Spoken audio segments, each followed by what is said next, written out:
এই বাজেটকে আপনারা কিভাবে দেখেন এবং এখানে মানুষের জন্য কি দেখতে পাচ্ছেন এই সংকটকালে? শোনেন, এটা তো হচ্ছে লুটেরাদের দেশে পরিণত হয়েছে। সরকার লুটেরাতে পরিণত হয়েছে। লুটেরাদের বাজেট হবে কি জন্য? লুট করার জন্য। তো এটাই আমি দেখতে পাচ্ছি যে আবার একটা নতুন করে লুট করার পরিকল্পনা করা হয়েছে।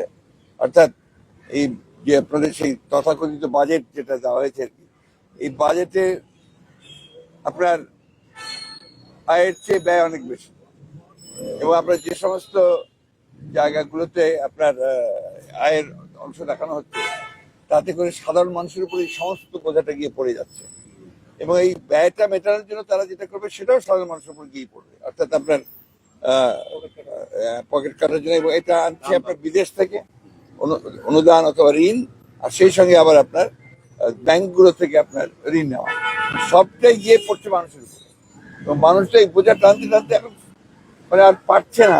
একদিকে আপনার যেমন ইনফ্লেশন চরম ভাবে উপরে উঠে গেছে, এবং বিশেষ করে খাদ্য দ্রব্যের উপরে যে আপনার দ্রব্যমূল্য যে বৃদ্ধি পেয়েছে, এটা তাদের জন্য একদম সহনীয় পর্যায়ে নাই এখন আর।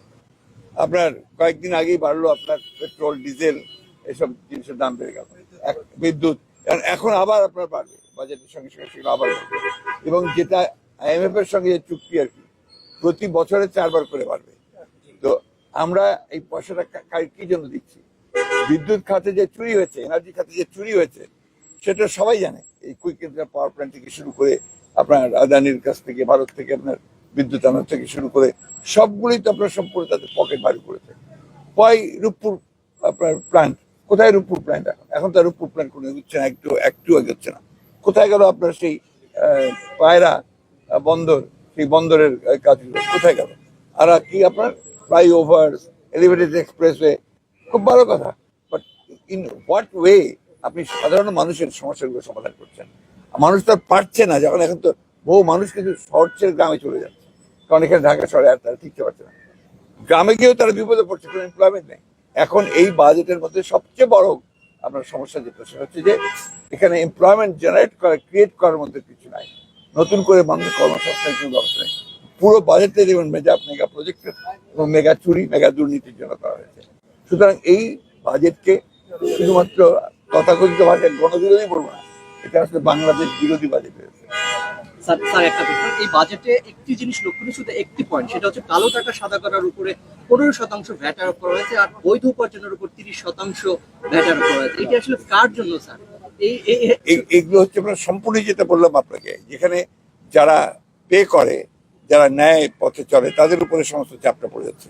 যারা অন্যায় করে তাদের উপরে এখানে কোনো কিছু হয় না। এটা আপনারাই লিখছেন প্রতিদিন, প্রতিবার কি করে একজন সরকারি কর্মকর্তা যে হাজার হাজার কোটি টাকা সম্পদ তৈরি করে, কি করে একজন সাবেক আপনার সেনাবাহিনীর চিফ, সে কি করে আপনার এত সম্পদ তৈরি করতে পারে? এটা এখানে দুটো ঘটনা, এরকম প্রত্যেকটা ঘটনা হাজার চারদিকে তাকাবেন। এই যে আমরা মালয়েশিয়ার কর্মীরা আজকে যেতে পারলো না, কেন পারলো না? সরকার ব্যর্থতার জন্য, গভর্নেন্সের চরম ব্যর্থতা। অথচ দেখেন, যেটা পত্রিকায় অনেকে আপনারা লিখছেন যে 4-5 সংসদ সদস্য জড়িত, তারা 20,000-25,000 কোটি টাকা এখান থেকে বানিয়ে নিয়ে গেছে। কোথায় যাবে মানুষ? মানুষের তো দাঁড়াবার জায়গা নেই। যে কারণে আমরা যেটা বলছি, সবসময় বলে আসছি, একটা লুটের হাতের দেশ হয়েছে।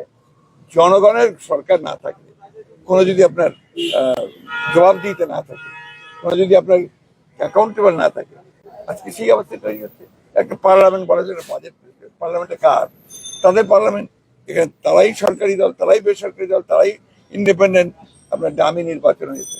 এইখানে আপনি যেমন আরেকজন সংসদ সদস্য দেখলাম আপনারা যে আলোচনা শুরু করেছিলেন বিরোধীর উপরে, তারপর তাদেরকে থামিয়ে দেওয়া হয়েছে, যেটা এখানে পয়েন্ট ওয়ার্ডে আলোচনা করা যাবে না। তার মানে এখানে যেগুলো বার্নিং ইস্যুস, যেগুলো আপনার জনগণকে, সেখানে ওখানে কোনো কিছু আলোচনা হয় না।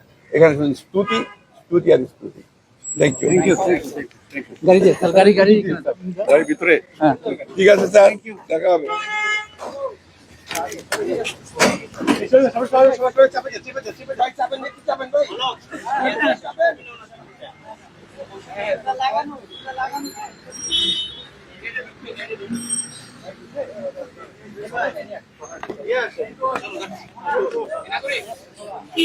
উঠলাম।